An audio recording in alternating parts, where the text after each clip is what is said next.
વિદ્યાર્થી મિત્રો, very good morning to all of you. ધોરણ 12 ચેપ્ટર નંબર 2 દ્રાવણોની અંદર આપણે વાત કરવાની હતી અને દ્રાવણોની અંદર આપણે આગળના લેક્ચરમાં રાઉલ્ટના નિયમ, એ રાઉલ્ટના નિયમના આધારે બરોબર આપણે દાખલાઓ જે હતા એ દાખલાઓની પણ ગણતરી કરેલી. ત્રણેય વસ્તુની વાત આપણે કરી ગયા બરોબર. તમને યાદ છે કે જનરલી પ્રવાહી દ્રાવણની વાત કરી, પ્રવાહીમાં વાયુ એટલે પહેલી વાત થઈ આપણે હેનરીનો નિયમ, પ્રવાહીમાં પ્રવાહી એટલે રાઉલ્ટનો પહેલો નિયમ થયો અને પ્રવાહીમાં ઘન જે થયો રાઉલ્ટનો બીજો નિયમ. આ ત્રણેય વસ્તુની આપણે વાત કરી ગયા છે બરોબર. આજેના લેક્ચરની અંદર આપણે વાત કરવી છે આદર્શ અને બિન આદર્શ દ્રાવણ. શેની વાત કરવી છે આપણે આજના લેક્ચરની અંદર? આદર્શ અને બિન આદર્શ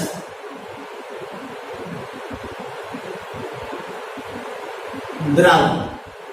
આદર્શ દ્રાવણ અને બિન આદર્શ દ્રાવણ એ કોને કહેવાય?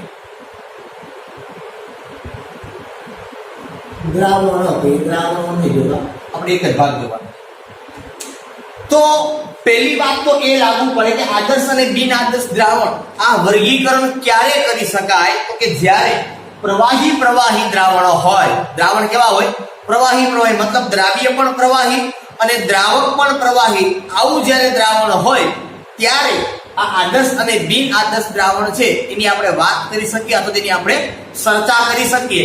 આદર્શ અને બિન આદર્શ આ બંને વસ્તુ છે એ હોવી જોઈએ, તો અને માત્ર તો જ આ વસ્તુ છે એ શક્ય છે. નાઇધર એન્ડ નોર આ વસ્તુ છે એ શક્ય નથી. અને ખાસ યાદ રાખવાનું છે કે આદર્શ અને બિન આદર્શ દ્રાવણ શેના માટે છે? તો કે પ્રવાહી પ્રવાહી દ્રાવણો માટે. આ જે વસ્તુ છે એ શેના માટે લાગુ પડે છે? માત્ર ને માત્ર તો કે ભાઈ પ્રવાહી પ્રવાહી દ્રાવણો માટે લાગુ પાડી શકાય. શેના માટે લાગુ પાડી શકાય? પ્રવાહી પ્રવાહી દ્રાવણો માટે આ વસ્તુ છે એ લાગુ પાડી શકાય. ઓકે, પહેલા આપણે વાત કરીએ આદર્શ દ્રાવણની. સૌપ્રથમ આપણે શેની વાત કરીએ? આદર્શ દ્રાવણ કોને કહેવાય? બરોબર. આદર્શ દ્રાવણ કેવા હોય? આદર્શ દ્રાવણ એ શું છે એની આપણે જનરલી ચર્ચા કરીએ બરોબર. તો આદર્શ દ્રાવણ છે એ કેવું છે, શું છે? તો પહેલી કન્ડિશન એ છે, આપણી વાત એ આવી કે ભાઈ આદર્શ દ્રાવણ હોય કે બિન આદર્શ, એ જે કંઈ પણ હોય ને જે પણ હોય એ માત્ર ને માત્ર લાગુ કોના માટે પડશે? તો કે પ્રવાહી પ્રવાહી દ્રાવણો માટે. પ્રવાહી પ્રવાહી એટલે કેવા? તો કે દ્રાવ્ય પણ પ્રવાહી હોય અને દ્રાવક પણ પ્રવાહી હોય. આવું જો હોય તો જ લાગુ પડે. હવે તમને કદાચ ખ્યાલ હશે કે નહીં, યાદ કરવાનો પ્રયત્ન કરો. જ્યારે આપણે રાઉલ્ટનો પહેલો નિયમ ભણ્યા હતા, પ્રવાહી પ્રવાહી દ્રાવણ પહેલો નિયમ બરોબર રાઉલ્ટનો, ત્યારે આપણે એક છેલ્લો સ્વાધ્યાયની અંદર દાખલો ગણ્યો તો એ લેક્ચરની અંદર છેલ્લો બરોબર. તો એ લેક્ચરની અંદર મેં કીધું હતું કે આદર્શ દ્રાવણ કોને કહેવાય? તો કે સાંદ્રતાના સંપૂર્ણ ગાળા દરમિયાન, સાંદ્રતાના સંપૂર્ણ ગાળા દરમિયાન જે દ્રાવણો રાઉલ્ટના નિયમનું પાલન કરે એ દ્રાવણોને આદર્શ દ્રાવણ તરીકે ઓળખવામાં આવે. સપોઝ વ્યાખ્યા લખીએ આપણે તો શું કહેવાય? તો કે સાંદ્રતાના સંપૂર્ણ ગાળા દરમિયાન જે દ્રાવણો રાઉલ્ટના નિયમનું પાલન કરે તેને આદર્શ દ્રાવણ કહેવાય.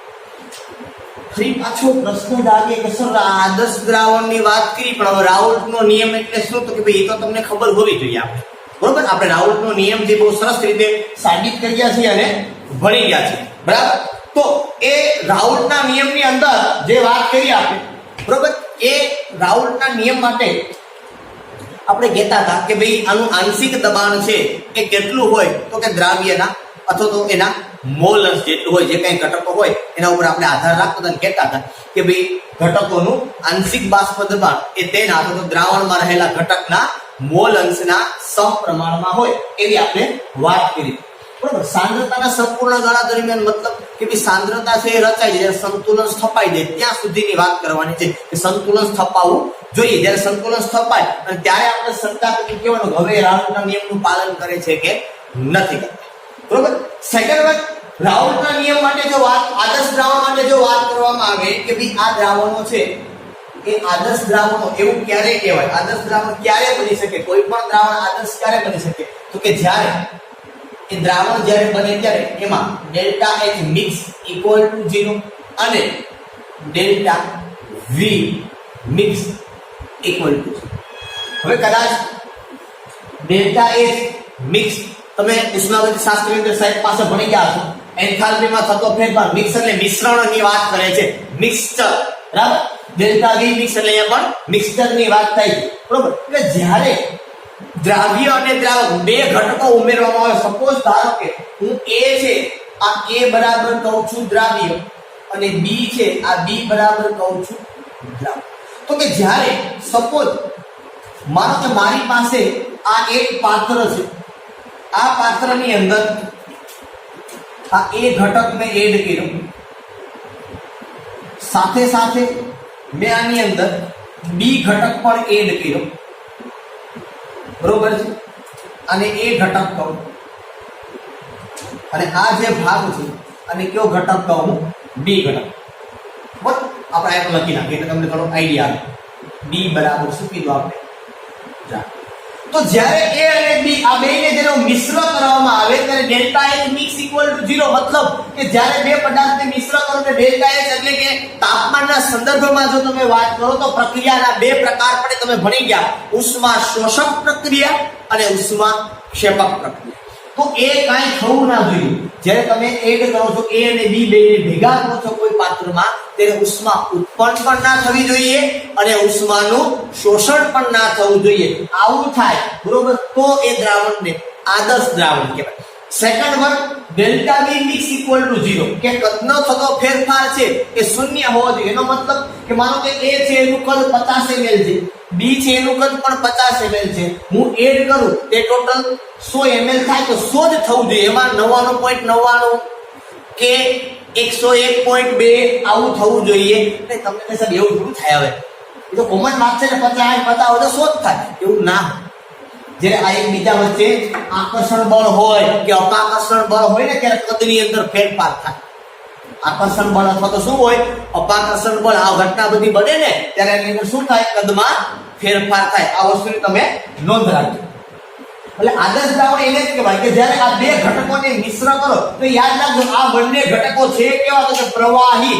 કારણ કે આ માત્ર ને માત્ર કોને લાગુ પાડી શકાય? જ્યારે પ્રવાહી દ્રાવણો હોય તો દ્રાવ્ય પણ પ્રવાહી અને દ્રાવક પણ પ્રવાહી. એટલે આ બંને પ્રવાહી છે. આ ખાસ યાદ રાખવાનું. તો જ આદર્શ અને બિન આદર્શની વાત થાય, નહીં તો બરોબર. તો આ વાત કરી જ્યારે બેને મિશ્ર કરો ત્યારે ઉષ્મા ઉત્પન્ન પણ ના થવી જોઈએ અને ઉષ્માનું શોષણ પણ ના થવું જોઈએ. સેકન્ડ વન કે જ્યારે બે પદાર્થોને મિક્સ કરવામાં આવે છે, મિક્સચર કરવામાં આવે છે ત્યારે એના કદની અંદર વધારો પણ ના થવો જોઈએ અને એના કદની અંદર ઘટાડો પણ ના થવો જોઈએ.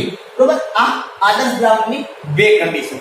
જો આવું કઈ ન થાય તો સમજજો કે એ ઘટકને લીધો હોય, મારી પાસે એ માનો 50 ml છે તો એ વચ્ચે કંઈક તો હશે ને સંબંધ, આંતરાણવીય આકર્ષણ બળ. અને B પદાર્થ લઉં તો B વચ્ચે શું હશે? આંતરાણવીય આકર્ષણ બળ હશે. માનો આ એમ તો નહીં બન્યું હોય. બરાબર. આનો મતલબ મારો કહેવાનો એવું છે કે આ A છે, બરાબર છે, અને આ B છે.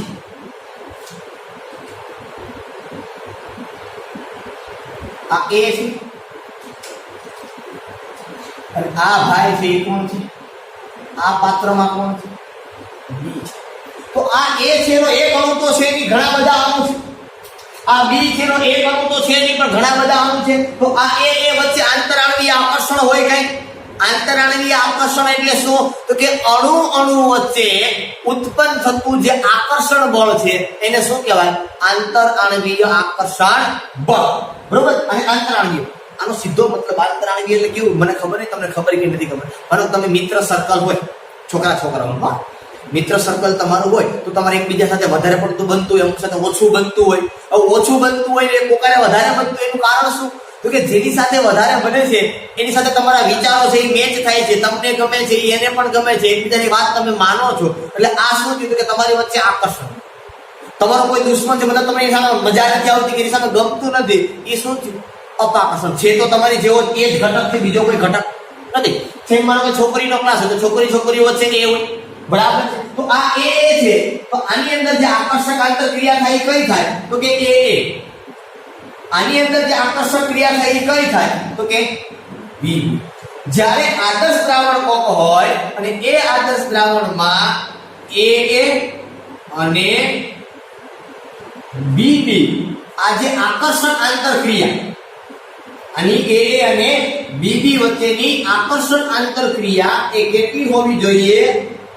તો કે એ બી છે એટલી સમાન હોવી જોઈએ. ત્યાં લફડા વેડા નથી કરવાના પછી હા એ બી કરી તો ભેગું ના થાય, તો એને આદર્શ દ્રાવણ કહેવાય નહીં. આ બાબતની ખાસ તમારે કાળજી રાખવાની છે. આ એ લખ્યું છે એવું તે દોડ નથી, બરોબર? એ એટલે એ અણુ વચ્ચે આકર્ષક આંતરક્રિયા, અણુ વચ્ચે બી એટલે બી અણુ વચ્ચે આકર્ષક આંતરક્રિયા આ જેટલી હોય એટલી જ કઈ હોવી જોઈએ? તો કે એ બી. આવા દ્રાવણોને આદર્શ દ્રાવણ કહેવાય. પણ હકીકત એ છે કે આદર્શ દ્રાવણ આવું આદર્શ દ્રાવણ દુર્લભ છે. મતલબ બહુ રેર કેસમાં આવું તમને કોઈ દ્રાવણ છે એ મળે, બરોબર? જો આના એક્ઝામ્પલ આપણે જોઈએ કે ભાઈ ક્યાં ક્યાં એક્ઝામ્પલ ની અંદર તમને જોવા મળે, તો આના બે ત્રણ એક્ઝામ્પલ છે. નોર્મલ હેક્સેન અને નોર્મલ હેપ્ટેન, પછી બ્રોમોઇથેન અને ક્લોરોઇથેન. ત્યાર પછી આપણે જે જોયું હતું તમે એક્ઝામ્પલ ની અંદર એ બેન્ઝીન અને ટોલ્યુઇન. બેન્ઝીન અને ટોલ્યુઇન આ જનરલી આદર્શ દ્રાવણના ઉદાહરણ છે કે નોર્મલ હેક્સેન અને નોર્મલ હેપ્ટેન, બ્રોમોઇથેન અને ક્લોરોઇથેન, બેન્ઝીન અને ટોલ્યુઇન. તમને કદાચ યાદ હશે આપણે જે પ્રવાહી દ્રાવણો ભણે એના બંને એક્ઝામ્પલ જોઈ ગયા. નોર્મલ હેક્સેન વાળો પણ સ્વાધ્યાયમાં દાખલો છે, હેક્સેન અને હેપ્ટેન વાળો છે, અને બેન્ઝીન અને ટોલ્યુઇન વાળો પણ દાખલો આપણે પ્રવાહીના રાઉલ્ટના નિયમની અંદર ભણી ગયા. આ વસ્તુ પ્રવાહી હોય તો જ લાગુ પડે, નહીંતર લાગુ પડે નહીં. આ વાત શું થઈ? તો કે આદર્શ દ્રાવણની વાત. ઓકે, સેકન્ડ વન આપણે વાત શેના માટેની કરવી છે? તો કે હવે આપણે વાત કરવી છે એ વાત છે બિન આદર્શ દ્રાવણ. ની વાત કરી છે આપણે બિન આદર્શ દ્રાવણ. કે ભાઈ બિન આદર્શ દ્રાવણ એટલે કેવું? કોઈ જો વ્યાખ્યા મારે લખવાની કોઈ જરૂરિયાત નથી. તમે એટલા બુદ્ધિશાળી છો કે તમને વ્યાખ્યાની ખબર પડી જાય કે બિન આદર્શ દ્રાવણ કોને કહેવાય? તો કે ભાઈ જે દ્રાવણો અથવા તો સાંદ્રતાના સંપૂર્ણ ગાળા દરમિયાન જે દ્રાવણો રાઉલ્ટના નિયમનું પાલન કરતા નથી, આવા દ્રાવણોને બિન આદર્શ દ્રાવણ કહેવાય. તો આનો મતલબ શું છે? તો કે રાઉલ્ટના નિયમનું પાલન કરતા નથી એનો મતલબ શું?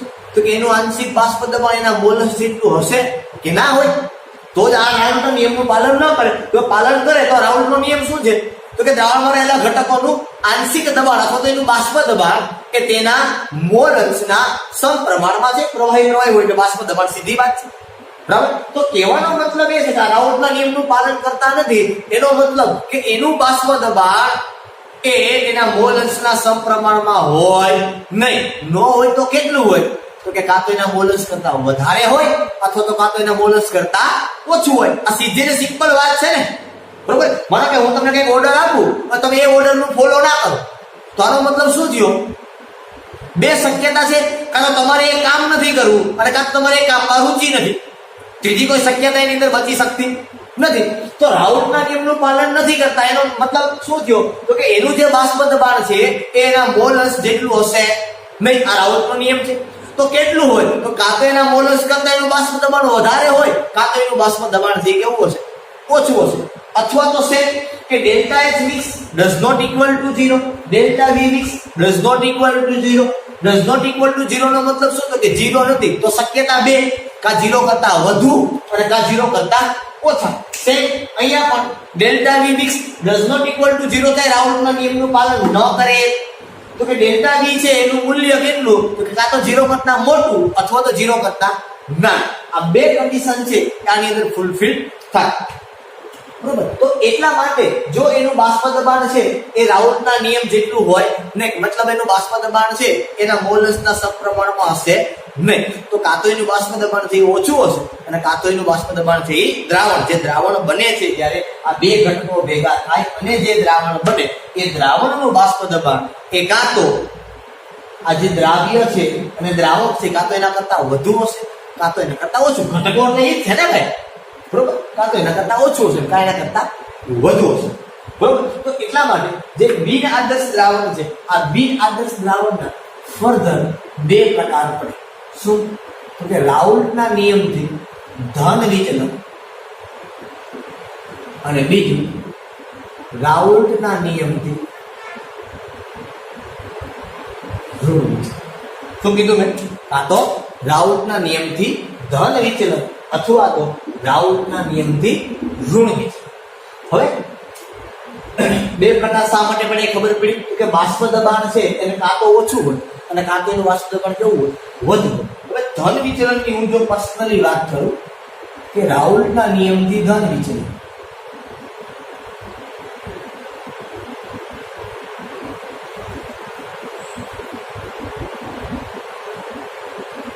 તો રાઉલ્ટના નિયમથી ધન વિચલન ક્યારે મળે? વિચલન એટલે શું તો કે ફેરફાર. વિચલન એટલે શું? ફેરફાર, ચેન્જ થવું. ધન એટલે કેવું તો કે વધારો ફેરફાર થવો, ઓછો નહીં. આપણે કીધું ને હમણાં કે ડઝ નોટ ઇક્વલ ટુ 0. તો અહીંયા શું હશે તો કે બાષ્પ દબાણ હશે એ બાષ્પ દબાણ છે કેવું હશે તો કે પરિણામી દ્રાવણનું બાષ્પ દબાણ એ કેવું હશે તો કે વધુ હશે કોના કરતા તો કે ઘટકો કરતા. તો રાઉલ્ટના નિયમથી ધન વિચલન કોને કહેવાય તો કે ભાઈ ઘટકોના બાષ્પ દબાણ કરતા. ઘટકોના બાષ્પ દબાણ છે બરોબર એના કરતા કોનું બાષ્પ દબાણ વધારે હશે તો કે બાકીના જે ઘટકો છે એનું બાષ્પ દબાણ જનરલી કેવું તમને જોવા મળશે ઘટકનું બાષ્પ દબાણ વધુ જોવા મળે. ધન વિચલન તો જ જોવા મળે નહીંતર ધન વિચલન જોવા મળવાની કોઈ સંભાવના છે એ રહેતી નથી. બરોબર કે ઘટકોના બાષ્પ દબાણ કરતા દ્રાવણનું બાષ્પ દબાણ વધુ હોય તો તેને શું કહેવાય રાઉલ્ટના નિયમથી ધન વિચલન કહેવાય. હવે બાષ્પ દબાણ છે એ કોનું વધુ છે તો કે દ્રાવણ છે એનું બાષ્પ દબાણ છે એ કેવું છે વધુ છે. હવે દ્રાવણ છે એનું બાષ્પ દબાણ વધે ક્યારે પેલી તો કે દ્રાવણનું બાષ્પ દબાણ દ્રાવણ એટલે મારો આ છે A અને B તો મારો આ પહેલો ઘટક છે A કોઈ દ્રાવ્યનો આ દ્રાવકનો ઘટક છે B. હવે આનું બાષ્પ દબાણ ક્યારે વધે તો કે જો આની વચ્ચેની આકર્ષક આંતરક્રિયા છે એ વધુ હોય ને આની આકર્ષક આંતરક્રિયા કેવી હોય ઓછી હોય તો જ આનું બાષ્પ દબાણ વધે. મારો કહેવાનો મતલબ આવો છે કે A અને B આ આકર્ષક આંતરક્રિયા છે એ વધુ હોય કોના કરતા દ્રાવણ કરતા. શું કામ તો કે આનું બાષ્પ દબાણ વધુ છે. બાષ્પ દબાણ વધુ છે એનો મતલબ શું થયો એ ઝડપથી દ્રાવણની સપાટી ઉપરથી છૂટા પડી જાય છે. હવે દ્રાવણ બાષ્પ દબાણ વધે તો જ ને બાષ્પશીલ તો જ થાય ને કે જો આની વચ્ચે આકર્ષણ છે એ ઓછું હોય આ દ્રાવણ છે એનું આકર્ષણ કેવું હોય ઓછું હોય તો જ એ ઝડપથી બાષ્પ દબાણ એનો વધારો થાય બાષ્પશીલ ઘટક તો જ બને નહીતર બને નહીં. તો આનો મતલબ એવો થયો કે દ્રાવ્ય દ્રાવ્ય આકર્ષક આંતરક્રિયા અને દ્રાવક દ્રાવક આકર્ષક આંતરક્રિયા એ દ્રાવ્ય દ્રાવક આકર્ષક આંતરક્રિયા કરતા વધુ હોય તો જ આ વસ્તુ બને. બાષ્પ દબાણ દ્રાવણનું તો જ વધે ભાઈ નહીતર બાષ્પ દબાણ વધવાની કોઈ શક્યતા છે નહીં. કારણ કે જે પરિણામી દ્રાવણ બને છે A અને B છે આને જ્યારે હું ભેગું કરું છું ત્યારે A માં જેટલું આકર્ષણ હતું જેટલું B માં આકર્ષણ હતું એટલું A B માં આકર્ષણ હોવાનું નથી. તો જ્યારે આને ભેગા કરો ત્યારે શું થાય તો કે એનું બાષ્પ દબાણ વધે એટલે ઝડપથી એ બાષ્પશીલ બને. એટલે સીધું થયું એની વચ્ચે બાષ્પશીલ તો જ બને. જો આકર્ષણ બળ ન હોય તો હું તમને સીધું સિમ્પલ એક્ઝામ્પલ આપું કે આ ગુજરાતના છોકરાઓ છે ક્યાં જુનાગઢના આપણે આ છે એ દાહોદથી છે છોકરીઓ આ બે ભેગા કરવામાં આવે ત્યારે શું થાય આકર્ષણ બળ વધે કે ઘટે વેરી ક્લિયર. તો કહેવાનો મતલબ આખો એ છે સોરી ફોર ધેટ મજાક કરીને કહ્યા બરોબર છે? તો કહેવાનો મતલબ એ છે જ્યારે બે ભેગા થાય ત્યારે પરિણામી જે દ્રાવણ બનવાનું છે A અને B થી એનું બાષ્પ દબાણ છે એ વધે, કારણ કે એની વચ્ચે આકર્ષણ બળ ઘટે. કારણ કે કોઈ પણ ઘટક પ્રવાહીમાંથી બાષ્પમાં ક્યારે આવે? પ્રવાહી છે એમાંથી બાષ્પ ક્યારે આવે? તો કે આપણે પ્રવાહી એટલે શું કીધું કે એની વચ્ચે આકર્ષણ બળ વાયુ કરતા વધારે, તો એ બાષ્પ છે તો જ બને. જો એની વચ્ચે આકર્ષણ બળ ઓછું હોય તો, એટલે A અને B છે એનું આકર્ષણ બળ છે વધુ હોય કોના કરતા? AB કરતા. અને એના કારણે રાઉટના નિયમથી એ આપણે ધન વિચલન છે એ જોવા મળે, નહીતર આપણે રાઉટના નિયમથી ધન વિચલન છે એ જોવા મળવાનું નથી. બરોબર? તમને ટેક્સ્ટબુક ની અંદર ધન વિચલન જે દર્શાવેલું છે એ ધન વિચલનની ટેક્સ્ટબુકમાં આકૃતિ પણ સરસ મજાની દર્શાવેલી છે કે ભાઈ ધન વિચલન એટલે શું થાય. સપોઝ હું તમને અહીંયા એ ફિગર છે એ ડ્રો આઉટ કરાવવાની જરૂર છે કે આપણે વાત કરી ગયા છે એ જ વસ્તુ છે એ આપણે જોવાનું. માનો કે અહીંયા x1 = 0, x2 = 1 થાય. અહીંયા જો x2 = 0 થાય અને x1 = 1. આ વસ્તુ આપણે લઈએ. બરોબર છે? તો તમને ખ્યાલ છે એ પ્રમાણે કે આલેખ જે મળવાના છે એ આલેખ કેવી રીતે મળવાના છે? x1 = 0 છે, સામે x1 = 1 છે.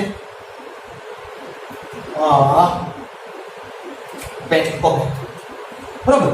તો અહીંથી આ આલેખ તમને આવો મળ્યો, તો આ આલેખ તમને આવો મળ્યો, તો આ આલેખ તમને અહીંથી આમ મળ્યો. આ સીધી ને સિમ્પલ હું જે તમારો આલેખ અમે તમને આગળ ભણાવ્યો તો પ્રવાહી દ્રાવણની અંદર એ વાત કરું છું. આ તો પ્રવાહી એટલે આદર્શ દ્રાવણ છે. તો આ ક્યારે થાય? તો કે અહીંયા આવું છે ધન વિચલન, એટલે આ ગ્રાફની અંદર ઇન્ક્રીમેન્ટ આવે. આને શું કહેવાય? રાઉટના નિયમથી ધન વિચલન કહેવાય. શું કહેવાય આને? રાઉટના નિયમથી ધન વિચલન કહેવાય. આના એક્ઝામ્પલ છે તમે જોવો તો ઇથેનોલ અને એસિડ. સેકન્ડ એક્ઝામ્પલ છે અંદર કાર્બન ડાઇસલ્ફાઇડ અને એસિડ. તો સર એક્ઝામ્પલમાં કઈ બરાબર ખબર ના પડી આપણે આમાં કેમ આવ્યું. ઇથેનોલ જે છે કદાચ તમે વઘાસિયા સાહેબ પાસે ભણી ગયા છો, બરોબર? કે ઇથેનોલ છે તમે જનરલી આવી રીતે લખી શકો ROH. હું બીજો અણુ લખું ROH, ત્રીજો અણુ લખું ROH. તો તમને ખબર છે એ પ્રમાણે કે ઓક્સિજન પાસે બે અબંધકારક ઇલેક્ટ્રોન યુગ્મ હોય. ઓક્સિજન પાસે બે અબંધકારક ઇલેક્ટ્રોન યુગ્મ હોય અને એના પરિણામે અહીંયા તમને હાઇડ્રોજન બંધ છે એ જોવા મળે છે. આ બંધ જે પીડો ને કેવો બંધ કહેવાય? ઇથેનોલ આ પહેલો જ ઘટક છે, આની અંદર હાઇડ્રોજન બંધ છે. હવે એમાં જેને હું એસિટોન નાખું ને એટલે એસિટોન શું કરે કે આ હાઇડ્રોજન બંધને તોડે. આ એસિટોન શું કરે? હાઇડ્રોજન બંધને તોડે.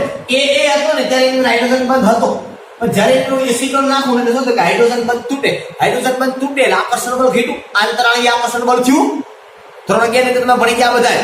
દ્વિધ્રુવીય બળ, દ્વિધ્રુવીય પ્રેરિત દ્વિધ્રુવીય બળ, લંડન બળ, હાઇડ્રોજન બંધ, આ બધા બળો તમે ભણી ગયા ધોરણ 11 ની અંદર. તો જ્યારે એસિટોન હું નાખું એટલે આ આકર્ષણ બળ છે તૂટે.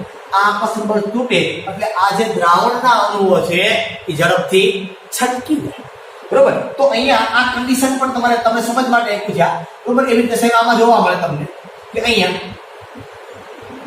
દ્રાવ્ય દ્રાવક જ્યારે જોડાય ત્યારે હાઇડ્રોજન બનતું હોય. દ્રાવ્ય અને દ્રાવક જ્યારે જોડાય ત્યારે હાઇડ્રોજન બંધ તૂટે છે. પરિણામે દ્રાવણમાંથી ઘટકો છૂટા માટે દ્રાવણનું બાષ્પ દબાણ ઘટે છે અને બાષ્પ દબાણ ઘટે છે. આઈ એમ સોરી ફોર ધેટ. અણુ છટી જાય અને બાષ્પ દબાણ વધે.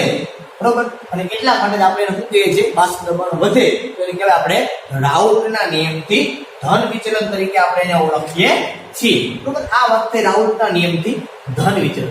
હવે સાથે સાથે હું વાત કરું કે રાઉટના નિયમથી ઋણ વિચલન. શું વાત કરું સાથે સાથે? હું રાઉટના નિયમથી ઋણ વિચલન. હવે રાઉલ્ટના નિયમથી ઋણ વિચલન એટલે શું? તો કે હવે તમને ખબર પડી ગઈ ઓના કરતા ઊંધું કે ઘટકોના બાષ્પ દબાણ છે એ કરતા દ્રાવણનું બાષ્પ દબાણ છે કેવું હોવું જોઈએ? ઓછું. ઋણ વિચલન તો જ કહેવાય. લખીએ આપણે ઘટકોના બાષ્પ દબાણ કરતા દ્રાવણનું બાષ્પ દબાણ ઘટે છે.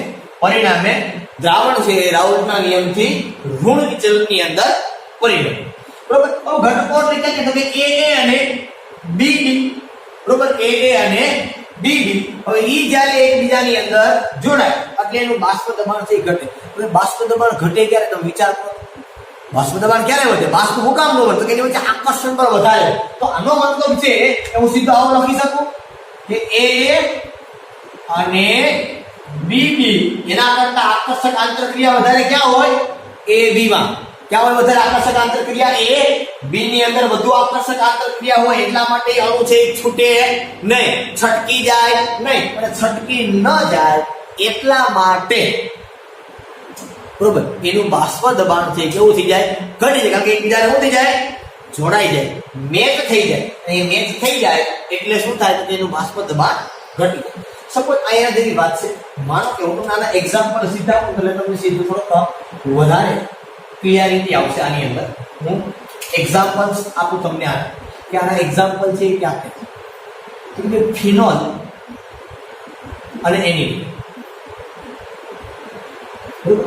અને બીજું એક્ઝામ્પલ છે આ. હું પેલા ફિનોલ વાળું એક્ઝામ્પલ છે તમને સમજાવું કે ફિનોલ અને તમને બધા જ આવું વિશ્વાસ રાખું લાવો કે તમે ઓર્ગેનિકનો ચેપ્ટર ભણી ગયા છો. આલ્કોહોલ, ફિનોલ, ઇથર એટલે બહુ સારી રીતે તમને ફિનોલ. બીજું તો કે એનિલિન. આ બેના એક્ઝામ્પલ હું લઉં છું.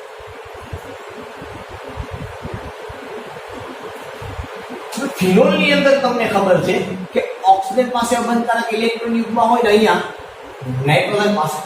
જો ફિનોલ એકલો હોય ને તો એમાં આંતઃઆણ્વીય હાઇડ્રોજન બંધ પણ એકલા જ અણુઓ છે. યાદ રાખજો આ વસ્તુ.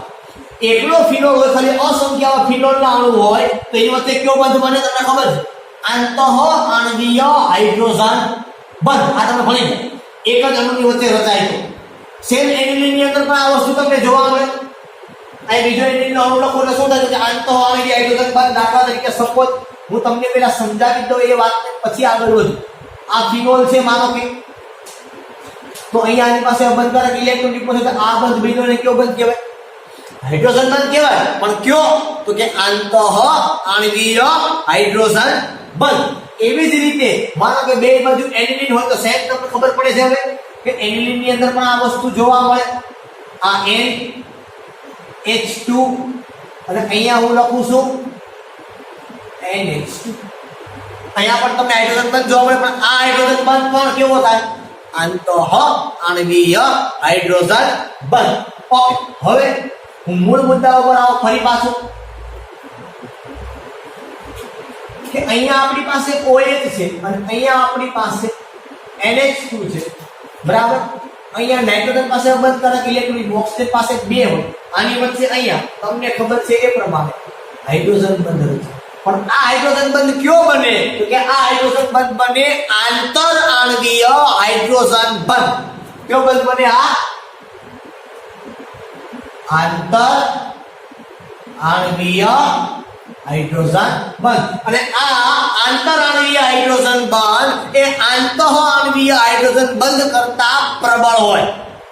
આંતરઆણ્વીય હાઇડ્રોજન બંધ એ આંતઃઆણ્વીય હાઇડ્રોજન બંધ કરતા કેવો હોય? પ્રબળ. કારણ કે જુદા જુદા પ્રકારના અણુ વચ્ચે રચાય છે એટલે એને આંતરઆણ્વીય હાઇડ્રોજન બંધ કહેવાય. ધોરણ 11 માં આ વસ્તુ તમે ભણી ગયા. દ્રવ્ય અવસ્થા, વાયુ પ્રવાહી વાળા ભાગની અંદર અથવા તો આણ્વીય રચના જે તમારે આવતી, બરોબર છે, રાસાયણિક બંધન અને આણ્વીય રચના એ ચેપ્ટરમાં છેલ્લા સોરી પોઈન્ટ આણ્વીય રચનાની અંદર તમારે આવતું રાસાયણિક બંધન અને આણ્વીય રચના વાળા ભાગની અંદર છેલ્લો ટોપિક તમારે એમઓટી ભીણા પછી, બરોબર, એની અંદર તમારે આવતો છેલ્લો ટોપિક હાઇડ્રોજન બંધ ને એના પ્રકાર, બરોબર. તો એની વચ્ચે આકર્ષણ બળ વધ્યું. આકર્ષણ બળ વધે એટલે શું થાય? તો કે આ A અને B ઝડપથી છૂટા પડવાના નથી, ભેગા થશે. તો ભેગા થાય તો બાષ્પશીલ ન થાય. બાષ્પશીલ ન થાય તો બાષ્પ દબાણ ઘટે. કારણ કે આ જુનાગઢ ને આ રાજકોટ બરાબર છે, એટલે એ છૂટા પડી શકે નહીં. એવી જ રીતે હું સેકન્ડ એક્ઝામ્પલ આપું તમને. બરાબર, એ તમને આપેલું છે ક્લોરોફોર્મ અને એસિડ. ક્લોરોફોર્મ અને એસિડ. હવે ક્લોરોફોર્મ અને એસિડની અંદર પણ આ વસ્તુ શક્ય છે.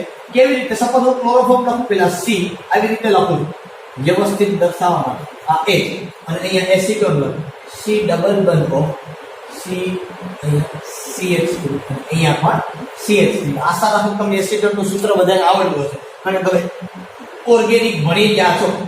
બરોબર છે, એવું ધારું. ચાલો સર, તો અહીંયા શેની રચના થશે? હાઇડ્રોજન બંધ. અને અહીંયા આ હાઇડ્રોજન બંધની રચના થઈ એટલે આને આંતરાણવીય હાઇડ્રોજન બંધ તમે કહી શકો. બરાબર છે, કારણ કે જુદા હાઇડ્રોજન બંધ ખાલી કહો તો પણ ચાલે, પણ સ્પેસિફિક કહો તો શું કહેવાય? આંતરાણવીય હાઇડ્રોજન બંધ. કોઈ પણ હાઇડ્રોજન બંધ છે ને ખાલી હાઇડ્રોજન બંધ ન હોય, કાં તો એ આંતઃઆણવીય હોય, કાં તો એ કેવો હોય? આંતરાણવીય હોય. બરોબર, એક જ પ્રકારના અણુની અંદર રચાય તો આંતઃઆણવીય કહેવાય. આ બન્યો આને કેવો કહેવાય? આંતઃઆણવીય. શું કામ? કે એક જ પ્રકારના અણુમાં રચાય.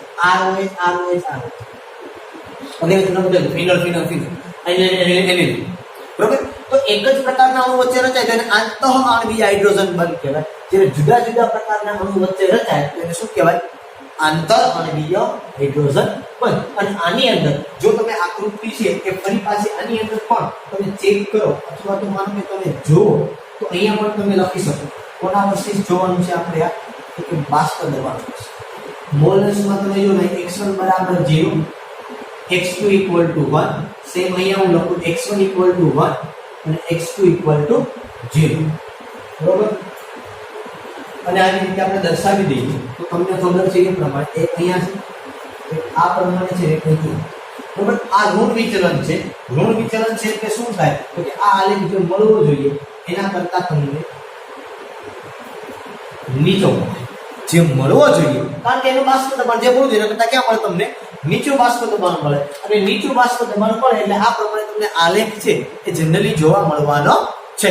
ઓકે, સરસ. ચાલો હવે ત્યાર પછી સાથે સાથે ભેગું અહીંયા આપણે એક નવી વાત અહીંયા આપેલી છે. એ વાત પણ આપણે પ્રવાહીની જ વાત છે, એટલે એ વાત પણ અહીંયા આપણે સાથે સાથે પ્રવાહી વાળી વાત કરીએ તો થોડોક આપણે વધારે આપણા જે આઈડિયા છે એ થોડા વધારે ક્લિયર થાય. આ ભાગને હું કાઢી નાખું છું એટલે તમે ચેકી નાખજો.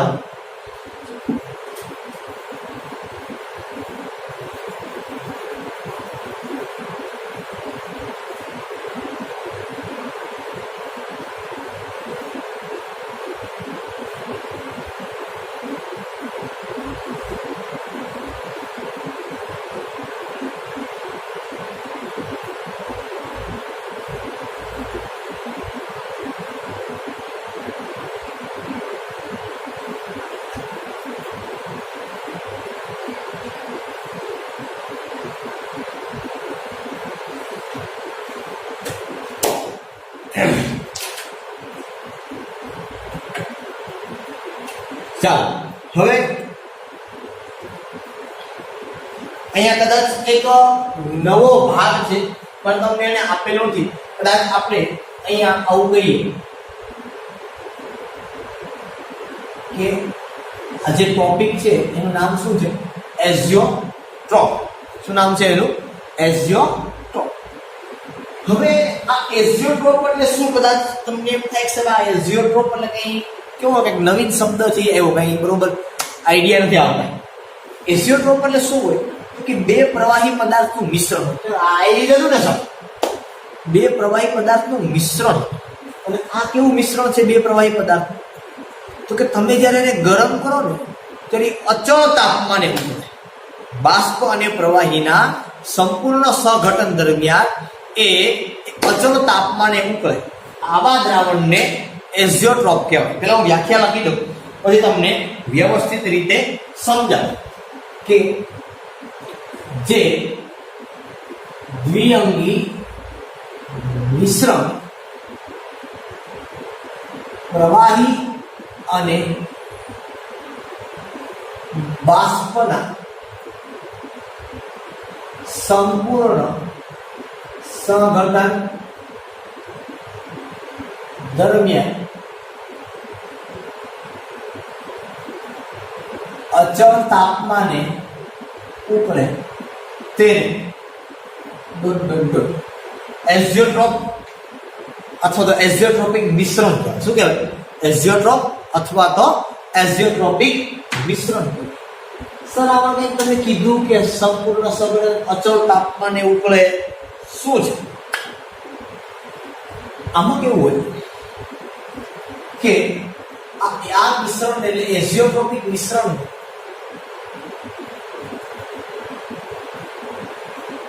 નિસ્યંદન પદ્ધતિથી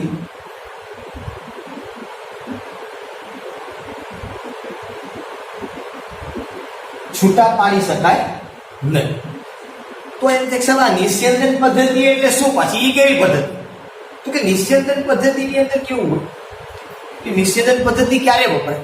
તો કે જ્યારે બે પ્રવાહી પદાર્થ છે, બે માનો કે એક સમજો તમે કે આપણી પાસે એક પાણી છે અને બીજો આલ્કોહોલ છે કોઈ, અથવા તમારો કે એની હારે તમે સમજો કે કોઈ બીજી કોઈ વસ્તુ, માનો કે કેરોસીન અને પેટ્રોલ, આ બે પદાર્થોનું મિશ્રણ છે. બોલો, કેરોસીન અને પેટ્રોલ.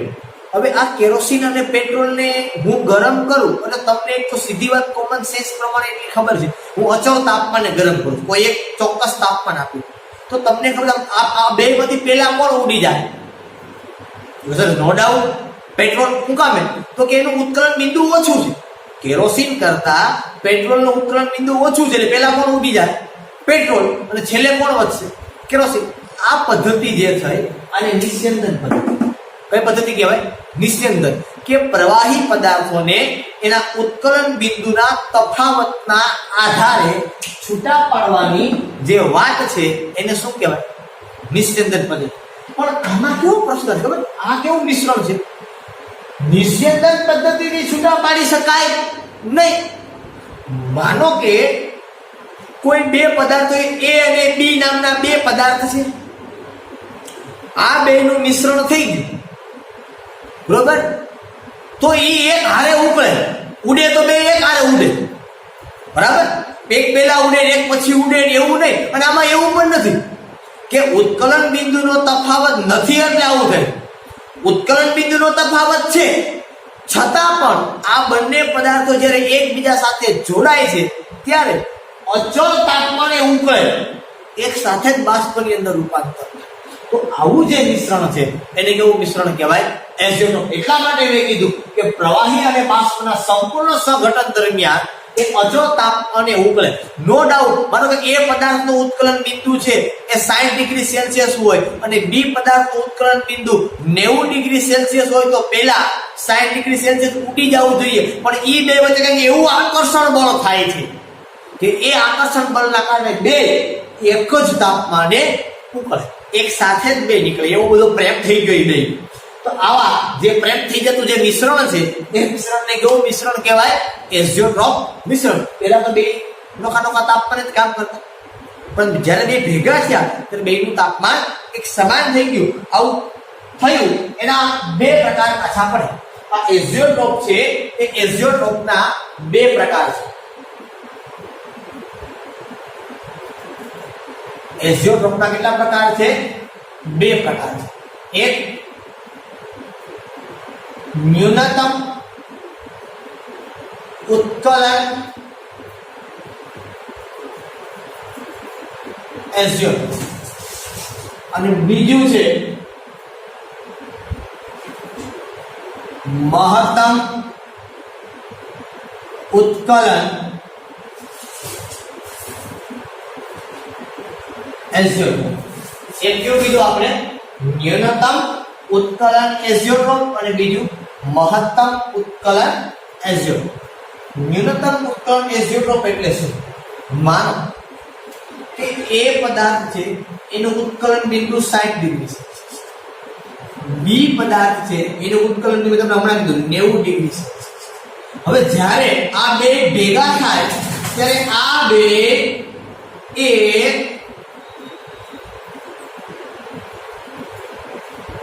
55 ડિગ્રી સેલ્સિયસ તાપમાને ઉકળે, જેટલું તાપમાન કોઈનું હતું જ નહીં. આ બે છે એવું કેટલા તાપમાને ઉકળ્યા? A ડિગ્રીનું તાપમાન, એ પદાર્થનું તાપમાન કેટલું હતું? તો કે 60 ડિગ્રી સેલ્સિયસ. બી પદાર્થનું તાપમાન કેટલું હતું તો કે 90 ડિગ્રી સેલ્સિયસ. જ્યારે આ બે વચ્ચે પ્રેમ થયો ત્યારે આ બે 55 ડિગ્રી સેલ્સિયસ ઉકળી ગયા ભાઈ. એટલા માટે શું નામ આપ્યું મેં? ન્યૂનતમ ઉત્કલન એઝિયોટ્રોપ. જો આ બે પદાર્થ ભેગા થાય અને તાપમાન નીચું હોય, તાપમાન નીચું હોય એનો મતલબ સીધો થાય કે આ બાષ્પશીલ ઘટક છે. ઓછા તાપમાને પણ ઉકળી ગયા આનો સીધો મતલબ શું નીકળે તો કે એનું બાષ્પ દબાણ છે કેવું થઈ ગયું? ઓછું થઈ ગયું. અને બાષ્પ દબાણ ઓછું ક્યારે કહેવાય? જ્યારે એ રાઉલ્ટના નિયમથી કયું વિચલન દર્શાવશે? ધારી હું કારણ કે બાષ્પ દબાણ વધી ગયું, તાપમાન નીચું ગયું તો બાષ્પ દબાણ વધ્યું. કારણ કે બાષ્પ દબાણ વધારે હોય તો તાપમાન નીચે જોઈએ. અહીંયા આપણે તમને કીધું હતું ને કે એનું બાષ્પ દબાણ વધુ છે. બાષ્પ દબાણ વધારે ક્યારે હોય કોઈનું? તો કે નીચા તાપમાને હોય. એવું ના હોય. નો ડાઉટ એ વસ્તુ તમારી સાચી છે. સર તમે તાપમાન વધો તો બાષ્પ દબાણ વધે એ નો ડાઉટ વસ્તુ છે. પણ આપણે એક સરખા તાપમાને કામ કરતા હોય. કેવા તાપમાને કામ કરતા હોય? એક સરખા તાપમાને કામ કરતા હોય. બરોબર. અને એક સરખા તાપમાને કામ કરતા હોય એનો મતલબ એમ કે એ ધીરે ધીરે હું ભેગા કરું એટલે કંઈક નીચા તાપમાને ઉકળી દે છે. એનો મતલબ સીધો છે કે એનું બાષ્પ દબાણ વધારે હોય તો જ એ નીચા તાપમાને ઉકળે. અહીં દેખાય છે સામે તમારી પાસે તાપમાન નીચું છે અને તાપમાન નીચું છે એનો મતલબ સીધો થાય કે એનું બાષ્પ દબાણ વધુ હોય. આ નીટ એન્ડ ક્લિયર વાત છે. આ બાષ્પ દબાણ વધુ હોય એટલે ન્યૂનતમ ઉત્કલન એઝિયોટ્રોપ છે એને તો કે રાઉલ્ટના નિયમથી ધન વિચલન દર્શાવે.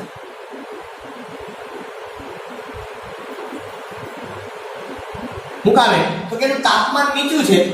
જો તાપમાન નીચું હોય એનો મતલબ સીધો થાય કે એનું બાષ્પ દબાણ છે કેવું છે? વધુ છે. એટલા માટે રાઉલ્ટના નિયમથી ધન વિચલન દર્શાવે છે. અહીંયા તમને એક્ઝામ્પલ તરીકે આપેલું છે કે 95% ઇથેનોલ જલીય દ્રાવણ અથવા તો જલીય દ્રાવણ કરો કે ભાઈ ઇથેનોલ 95% ઇથેનોલ અને 5% પાણી એ આ પ્રકારનું મિશ્રણ છે ધરાવે છે. બરોબર. એવી જ રીતે હું જો મહત્તમ ઉત્કલન એઝિયોટ્રોપની વાત કરું તો હવે તમને ખબર પડી જાય કે માનો કે એ છે એનું તાપમાન 60 ડિગ્રી સેલ્સિયસ, બી છે એનું તાપમાન 90 ડિગ્રી સેલ્સિયસ. તો હવે તમને ખબર પડી ગઈ કે આ એ બી છે એનું તાપમાન કેટલું થાય તો કે આનું તાપમાન માનો કે 55 તો 5 વધારે હોય તો આ 99 લખી નાખ. એવું કઈ ના તો ગમે એ હોઈ શકે 99 ડિગ્રી સેલ્સિયસ. તો આવું તાપમાન એનું નહોતું ને બીનું તો છતાં બેનું તાપમાન કેવું થઈ ગયું? વધી. હવે તાપમાન વધી જાય તાપમાન તો જ આટલું વધારે જોઈએ જો એનું બાષ્પ દબાણ ઓછું હોય. એનું શું હોય? બાષ્પ દબાણ ઓછું હોય. અને બાષ્પ દબાણ ઓછું હોય એ શું દર્શાવે તો કે રાઉલ્ટના નિયમથી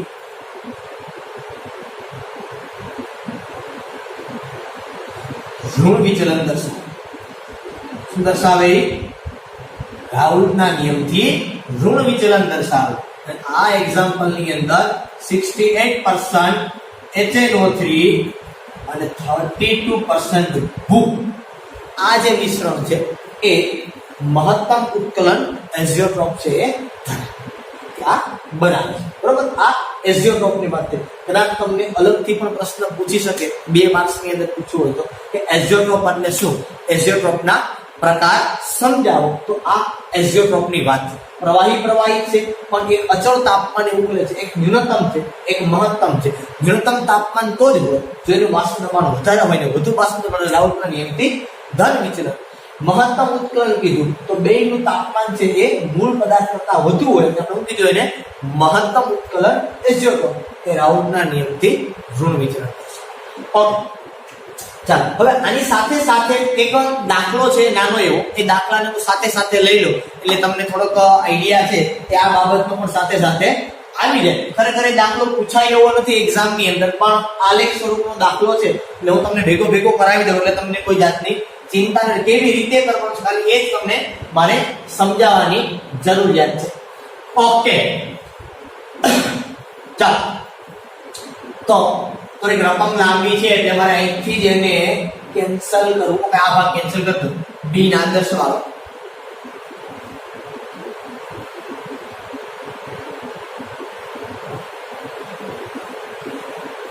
આ લખજો કારણ કે તમારી ટેક્સ્ટ બુકમાં આ પ્રમાણે બધું નથી આપ્યું. આ ખાસ નોંધી લેજો હો. પછી 5-10 દિવસ થાય કે સર કઈ મગજમાં બેઠું નહીં ઓલું કે તમે કહેતા હતા પણ એ ભૂલાઈ ગયું. લખેલું હશે તો પાછું જોવા થશે. આ બાબતની ખાસ કાળજી રાખવી. તમે બુક તમને સાહેબે કીધું જ હશે જો કે એટલે બનાવતા જજો સાથે સાથે, જેથી કરીને તમારે ચિંતા ન થાય. જ્યારે ક્યારે પણ પાછળથી વાંચવાનું થાય તો તમને ચિંતા ન થાય. બરાબર? ચાલો આપણે સ્વાધ્યાયનો એક દાખલો છે આવો જ તમારી સામે, એની વાત કરી. શું આપ્યું છે સ્વાધ્યાયની અંદર? 2.37 નો દાખલો. શુદ્ધ એસિટોન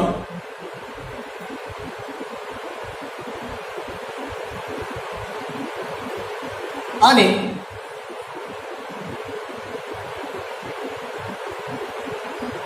ક્લોરોફોર્મના બાષ્પ દબાણ 328 કેલ્વિન તાપમાન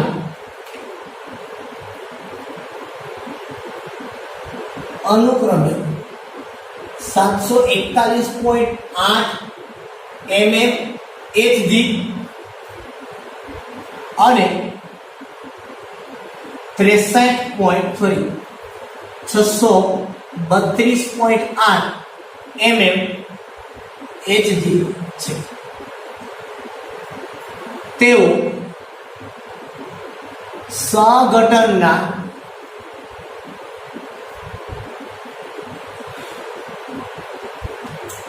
સંપૂર્ણ ગાળા દરમિયાન આદર્શ દ્રાવણ બનાવે છે. તેમ ધારીને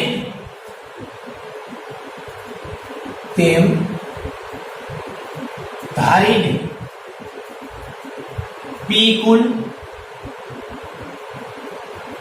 પી ક્લોરોફોર્મ અને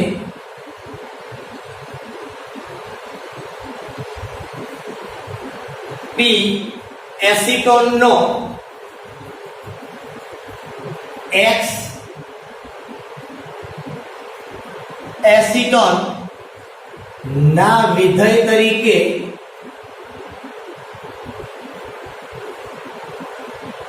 આલેખ દોરો.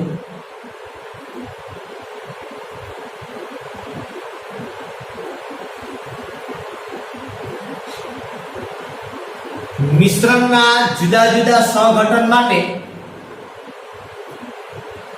મિશ્રણના જુદા જુદા સહઘટન માટે અવલોકિત કરેલી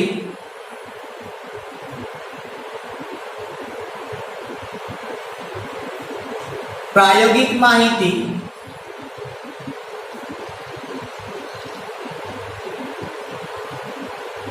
નીચે પ્રમાણે છે.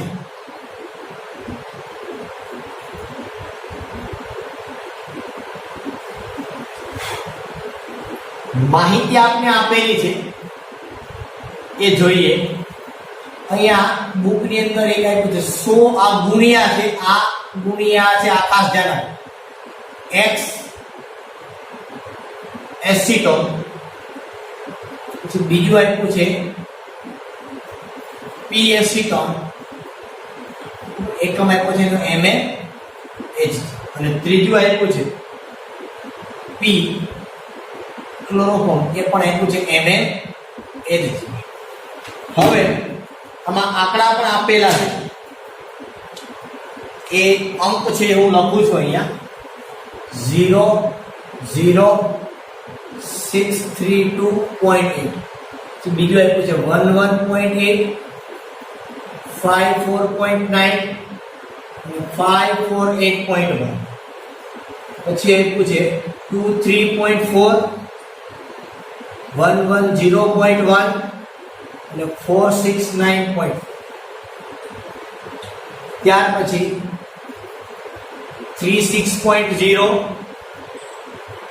202.4, 359.7, પછી 50.8, 322.7 અને 257.7 ત્યાર પછી 58.2 405.9 193.6 પછી એ પૂછે 64.5 454.1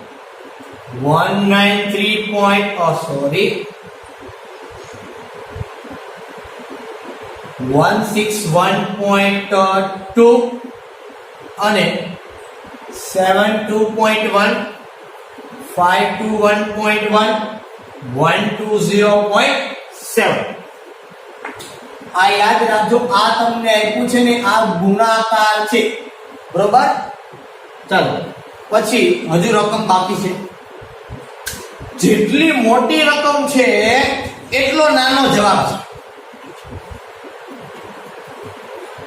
આ માહિતીને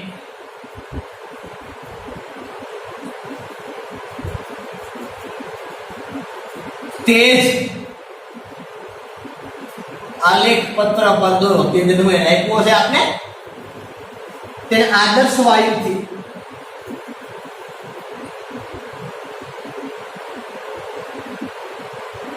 ધન કે ઋણ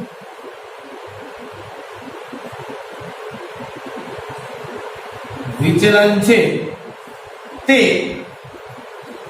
નું સૂચન કરો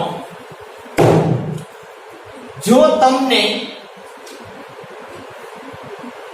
આગળ ભણાવેલી થિયરી આવડતી હોય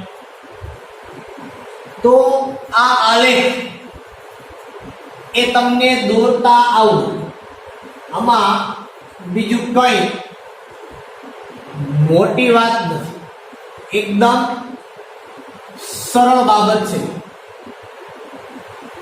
પણ જો હમણાં જ મેં જે થિયરી કરાવી એ થિયરી તમને ખ્યાલ હોય એસિટોન આપ્યું છે ને 100 ગુણ્યા આપ્યું છે તમને ખબર હોય કે x મોલસ એસિટોન ના આપ્યા હોય એટલે ભાઈ એક કરતા મોટા ક્યારેય ન હોય 11 પોઈન્ટ ના આવતું છે હું કામ છે કે 100 વડે ગુણેલા છે ઓકે બરોબર છે હવે p એસિટોન આપ્યું છે p ક્લોરોફોર્મ આપ્યું છે કોના વસ્તુનો આલેખ દોરો જો તમને અહીંયા કહી દીધી લે કોઈ કયો તો કે p કુલ p ક્લોરોફોર્મ અને p એસિટોન નો x એસિટોન આલેખ p કુલ તમને કેમ મળે તો કે આ બેનો સરવાળો એ તમને નીચે અહીંયા p કુલ મળશે આ બેનો સરવાળો આ બેનો સરવાળો આ બેનો બરાબર આ સરવાળો તમને શું મળશે p કુલ મળશે આંશિક દબાણનો સરવાળો એટલે ટોટલ કુલ દબાણ તમને મળે ભાઈ આપણે ભણી ગયા છીએ એ બાબત તમને આપી છે તો આલેખ તમે કોના વર્સિસ કેવી રીતે દોરશો તો કે ભાઈ તમે આલેખ અહીંયા પહેલા કોઈ પણ એક ભાગ લેવાનો તમારે એસિટોન છે એ તમે એમાં તો 0 લખો તો લખો 10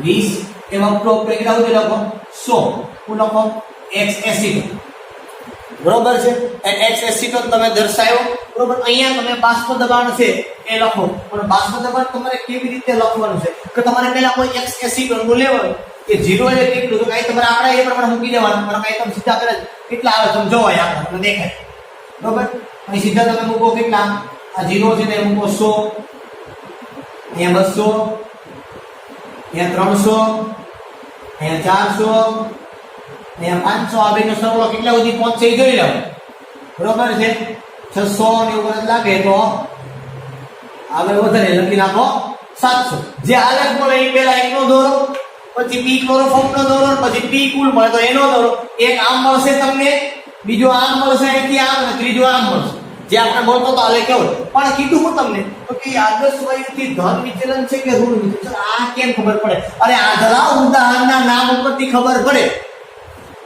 કે એસિટોન ને ક્લોરોફોર્મ ની જોડી કોની છે ધન વિચલન છે કે ઋણ વિચલન ની આલેખ દોર્યા વગર ખબર પડે આપને કે આ જે જોડી છે કોની છે એમ સીધી ખબર પડે ક્લોરોફોર્મ ને એસિટોન આગળી પીડા થાય આ ભાગ ઉપર એ ઋણ વિચલન ની જોડી છે આલેખ દોરવાનો ન હોય આમ કરવાનું હોય સીધું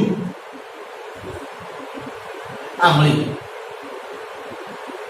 સીધો ખબર પડી જાય ઋણ વિચલન થઈ સીધો આલેખ દીકી નાખવાનો ઋણ વિચલન પછી તમને પોઈન્ટ ગોતતા તો બનાવતા આવડે છે તો હોશિયાર છો તમે આમ દીકી દેવાના હોય પોઈન્ટ આ બધું તમને આવડે જ છે. Very clear. બરોબર. આ પ્રેક્ટિકલી તમને કીધેલું છે. પ્રેક્ટિકલી તમને ખબર પડે છે કે નહીં, એટલા માટે તમને આલેખના પ્રશ્ન પૂછેલો છે. કદાચ એક્ઝામ ની અંદર પૂછે તો કોઈ ચિંતાનો વિષય છે નહીં, તમને જોઈને ખબર પડી જાય. તો કે લગભગ પૂછાય નહીં, જનરલી પ્રેક્ટિકલી બાબત ઉપર તમને પ્રશ્ન પૂછ્યો છે, પણ એક બુક ની અંદર આપ્યો છે ને પૂછે તો આપણે એને ના પાડી શકાય નહીં. એટલે તમારે એ બાબતની ચિંતા છે કરવાની નથી કે સર અમને પૂછે તો હું કરતો, પૂછે તો દોરી નાખો. આપણે એને ના તો નથી ભણાવતી, તમે હું કામ પૂછ્યો એમ ના, અમે તમને ભણાવેલો છે એટલે એમાં પણ તમે કઈ કહી શકો નહીં. બરાબર. એટલે કોઈ ચિંતાની બાબત નથી. આલેખ એકદમ સરળ બાબત છે, એટલે એ ચિંતા કરવાની જરૂર નથી.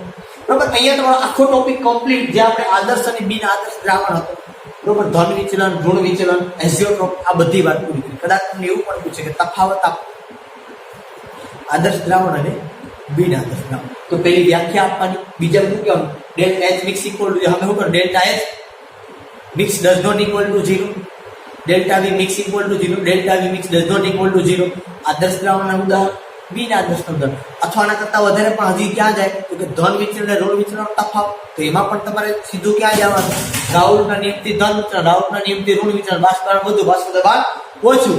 ઉદાહરણ, તો એમાં પણ ડેલ્ટા એચ મિક્સમાં તમારે જોવાનું, વધુ હોય વધુ વાળામાં લખવાનું, ઓછું હોય ઓછા વાળામાં. 0 કરતા મોટું હોય તો ધન વિચલન, 0 કરતા નાનું હોય તો ઋણ વિચલન. સેમ મિક્સ ની અંદર તમારે વાત કરવાની. એટલે આ બાબતની તમારે કાળજી લેવાની. કદાચ જો પૂછે તો આવી રીતે તમને લખતા છે એ આવડતું હોવું જોઈએ. ઓકે, અહીં સુધી આપણે આજના માટે રાખીએ છીએ. ફરી પાછા આપણે આગળના લેક્ચરની અંદર મળશું. ત્યાં સુધી બધાને Tata bye bye and C.